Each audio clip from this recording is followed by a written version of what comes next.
क्या सच में आपको न्यूमरोलॉजी बर्थ चार्ट बनाना आ गया है, या फिर अभी भी कुछ छोटी छोटी गलतियां ऐसी हैं जो आप लगातार करते चले आ रहे हैं और जिनकी तरफ आपका ध्यान नहीं जाता? याद रखिए, बर्थ चार्ट में की गई एक छोटी सी गलती आपके पूरे प्रेडिक्शन को खराब कर सकती है। दोस्तों, गलत बर्थ चार्ट मतलब गलत एनालिसिस, गलत एनालिसिस मतलब गलत प्रेडिक्शन और आगे चलकर गलत रेमेडी। इसलिए चाहे आप बर्थ चार्ट बनाना जानते हो या फिर पहली बार बर्थ चार्ट बनाना सीख रहे हैं, इस वीडियो को अंत तक जरूर देखिएगा, क्योंकि हो सकता है आज आपको अपनी वो गलती समझ आ जाए जो आप काफ़ी समय से करते चले आ रहे हैं और जिसकी तरफ आपका ध्यान नहीं जाता। दोस्तों, आज मैं आपको सिखाऊंगा कि step by step birth chart कैसे बनाया जाता है। तो सबसे पहले एक पेपर और पेन लीजिए और मेरे साथ बर्थ चार्ट बनाना स्टार्ट कीजिए। दोस्तों, एक पेपर पेन लें और पेपर के ऊपर अपना नाम लिखें। जो भी आपका नाम है वो लिखें और नाम के नीचे अपनी डेट ऑफ बर्थ लिखें। हम एग्जाम्पल के लिए एक डेट ऑफ बर्थ ले लेते हैं। मान के चलिए एक व्यक्ति हैं विशाल और इनकी डेट ऑफ बर्थ है 16/5/2011। दोस्तों, आपकी जो भी डेट ऑफ बर्थ है वो लिखें। अब क्वेश्चन ये आता है कि सर कौन सी डेट ऑफ बर्थ लिखें, क्योंकि कई लोगों के पास दो डेट ऑफ बर्थ होती हैं। एक वो डेट ऑफ बर्थ जिस तारीख को उनका जन्म हुआ है, जो उनकी वास्तविक डेट ऑफ बर्थ है, और एक और डेट ऑफ बर्थ है जो उनके डॉक्यूमेंट्स में चल रही है, क्योंकि कई लोगों के पास जो डॉक्यूमेंट्री डेट ऑफ बर्थ होती है वो अलग होती है और उनकी वास्तविक डेट ऑफ बर्थ अलग होती है। कई लोगों के पास एक तीसरी डेट ऑफ बर्थ भी होती है, क्योंकि वो लोग अपना बर्थडे किसी और डेट को सेलिब्रेट कर रहे होते हैं। उनको किसी ने सजेस्ट कर दिया कि आप अपना बर्थडे इस डेट को सेलिब्रेट किया करें, ये आपके लिए शुभ है। याद रखें फ्रेंड्स, हमें न्यूमरोलॉजी बर्थ चार्ट बनाने के लिए आपकी जो रियल डेट ऑफ बर्थ है केवल उसी की आवश्यकता है। जो डॉक्यूमेंट्री डेट ऑफ बर्थ है उसे लेकर किसी भी प्रकार के भ्रम में ना रहें और अपने न्यूमरोलॉजी बर्थ चार्ट के लिए केवल और केवल अपनी सही डेट ऑफ बर्थ का इस्तेमाल करें और उसी से एनालिसिस और प्रेडिक्शन करें। अब कई लोगों का क्वेश्चन यहाँ एक और होता है, उसे भी मैं क्लियर कर देता हूँ। कई लोग पूछते हैं कि सर हमारा जन्म रात को 12 बजे हुआ है, अब जो डेट चल रही थी क्या वो हमारी डेट ऑफ बर्थ है, या जो आगे आने वाला दिन है वो हमारी डेट ऑफ बर्थ है। फॉर एन एग्जाम्पल, कई लोग पूछते हैं कि सर मेरा जन्म 2 तारीख को रात के 12 बजे हुआ, अब मेरी डेट ऑफ बर्थ क्या होगी? फ्रेंड्स, याद रखिए, अगर 2 तारीख को आपका जन्म रात को 11:59 तक हुआ है तो आपकी डेट ऑफ बर्थ 2 है, और 12 या उसके बाद आपका बर्थ हुआ है तो आपकी डेट ऑफ बर्थ 3 तारीख हो जाएगी। और इसे लेकर भी आगे से किसी प्रकार के कंफ्यूजन में ना रहें। चलिए अब हम आगे चलते हैं। मुझे लगता है सारे सवाल डेट ऑफ बर्थ से रिलेटेड क्लियर हो गए हैं। आपने अपनी डेट ऑफ बर्थ पेपर पर लिख ली है। अब इस डेट ऑफ बर्थ के नीचे एक 9 बॉक्सेस का ग्रिड बनाएं, जैसा आप स्क्रीन पर देख पा रहे हैं। अब 9 बॉक्स क्यों बनाने हैं, क्यों ऐसा ग्रिड हमें तैयार करना है? फ्रेंड्स, याद रखिए, नंबर 1 से लेकर 9 तक होते हैं और इन्हीं नंबर्स को हमें इस ग्रिड में फिल करना है, इसलिए हम 9 बॉक्स बनाएंगे। अब आपकी डेट ऑफ बर्थ आपने लिखी हुई है, 9 बॉक्स आपने बना लिए हैं। अब आपकी डेट ऑफ बर्थ के जो नंबर्स हैं उन्हें हमें इन बॉक्सेस के अंदर फिल करना है। कैसे फिल करेंगे, क्या उसके लिए रूल रेगुलेशन है, वो मैं बता देता हूँ। दोस्तों, आपको 2-3 बातें ध्यान रखनी है। सबसे पहले ये ध्यान रखें कि लोसो ग्रिड से रेफरेंस लें। लोसो ग्रिड क्या होता है आप अपनी स्क्रीन पर देख सकते हैं। लोसो ग्रिड एक 3x3 का बॉक्स होता है, एक ग्रिड होता है जिसके अंदर 1 to 9 सारे नंबर लिखे हुए हैं, बस उनका क्रम अलग है। ये नंबर 492 357 816 इस क्रम में लिखे हुए हैं और लोसो ग्रिड के अंदर हर नंबर की जो पोजीशन है वो फिक्स है और वो नंबर वो वहीं रहेगा। दोस्तों, दूसरी खासियत ये है कि अगर आप इसके अंकों को किसी भी डायरेक्शन में, चाहे हॉरिजॉन्टल या वर्टिकल या डायगोनल, किसी भी तरह से इसके अंकों को आप टोटल करेंगे तो ये टोटल 15 पर आएगा। अगेन टोटल करेंगे तो 6 पर आएगा। अब इस 6 का क्या मतलब है इसकी बात हम फिर कभी करेंगे, लेकिन आज ये समझें कि आपकी स्क्रीन पर एक लोसो ग्रिड है, इसका आपको रेफरेंस लेना है और अपनी डेट ऑफ बर्थ के अंकों को उसी बॉक्स में जाके फिल कर देना है जो आपको लोसो ग्रिड में उसकी पोजीशन दिखाई दे रही है।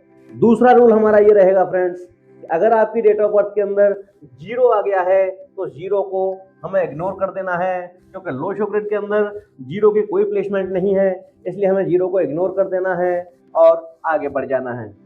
तीसरा हमें ये ध्यान रखना है फ्रेंड्स कि अगर आपकी डेट ऑफ बर्थ में कोई नंबर रिपीट होता है तो उस नंबर को रिपीट होने दें, उसे उसी बॉक्स में भरते हुए चले जाएं जो पोजीशन लोशो ग्रेड बता रहा है।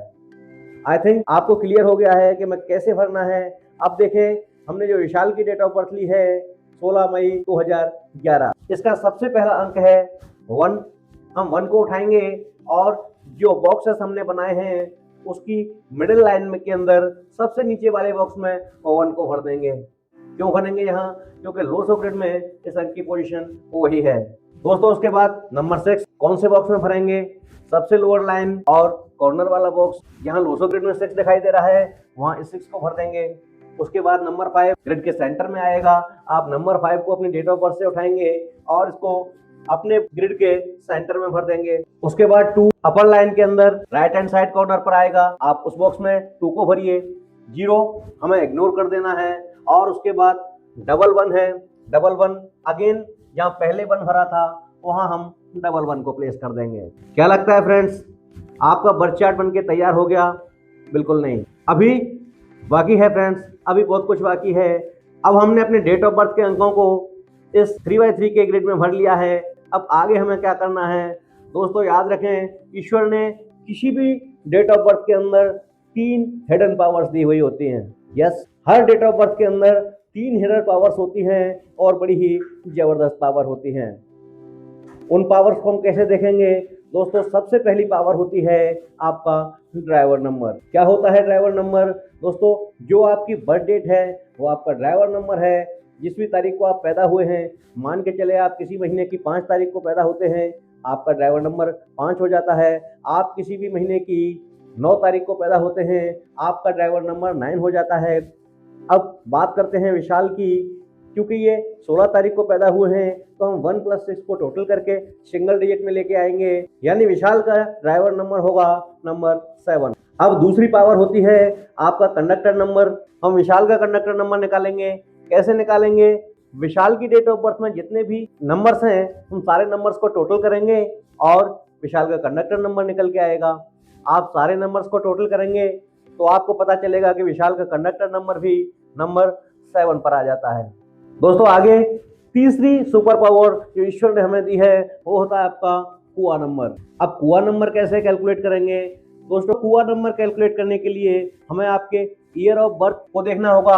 अपना ईयर ऑफ बर्थ लें, जैसे विशाल का ईयर ऑफ बर्थ है 2011, इन सबको टोटल कर लें, यानी विशाल के ईयर ऑफ बर्थ का टोटल आता है नंबर 4। अब अगर हमें किसी मेल का कुआ नंबर निकालना है तो हम इसे 11 से माइनस कर देंगे, यानी 11 - 4 7। विशाल के केस में कुआ नंबर हो जाता है 7। अब मान के चलें इसी दिन किसी महिला का जन्म हुआ है, किसी बेबी गर्ल का जन्म हुआ है, उसका कुआ नंबर क्या होगा? दोस्तों लेडी के केस में कुआ नंबर जो आपका ईयर ऑफ बर्थ का टोटल आया है उसमें हमें 4 प्लस कर देना है। 4 प्लस ईयर ऑफ बर्थ का टोटल, यानी कि विशाल की जगह कोई महिला होती तो इनका कुआ नंबर हो जाता नंबर 8। खैर आपका जो भी ड्राइवर नंबर, कंडक्टर नंबर और कुआ नंबर निकल के आया है उसको आपने पेपर पर आई थिंक लिख लिया है। अब दोस्तों अपने ड्राइवर नंबर, कंडक्टर नंबर और कुआ नंबर को उठाएं, लोशो ग्रिड से रेफरेंस लें और उसकी जो पोजीशन है उसके अकॉर्डिंग अपने बर्थ चार्ट में फिल कर दें। दोस्तों अब आपका बर्थ चार्ट बनकर तैयार है, लेकिन अभी एक और रहस्य की बात है जो मैं आपको बताता हूँ। कई लोग गलती करते हैं और वो गलती क्या है? बहुत छोटी सी गलती है लेकिन इसका प्रभाव बहुत बड़ा होता है। क्या वो गलती है? दोस्तों अगर आपका जन्म किसी भी महीने की 1 से लेकर और 10 तारीख तक हुआ है, यानी कि आपका जो ड्राइवर नंबर है वो अगर सिंगल डिजिट से आ रहा है तो उसे बर्थ चार्ट के अंदर दोबारा से फिल नहीं करना है। लेकिन अगर वो डबल डिजिट से आ रहा है, जैसे विशाल के केस में नंबर 7 है, 1 + 6 से आ रहा है, तो इसको हम इसके बर्थ चार्ट में दोबारा से फिल करेंगे। आई थिंक आपको क्लियर हो गया होगा। दोस्तों अब आप बर्थ चार्ट बनाना सीख चुके हैं, आपने अपना बर्थ चार्ट बनाया है।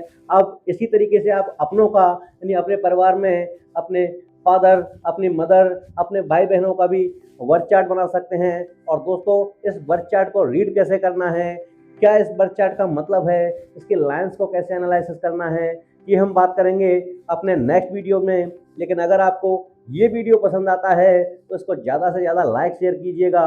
दोस्तों मुझे बताइएगा कि क्या आप तैयार हैं ये सीखने के लिए कि ये बर्थ चार्ट रीड कैसे किया जाता है। तो ठीक है फ्रेंड्स, आज के लिए इतना ही। बहुत जल्द मिलता हूँ एक और नई वीडियो में एक और नई जानकारी के साथ।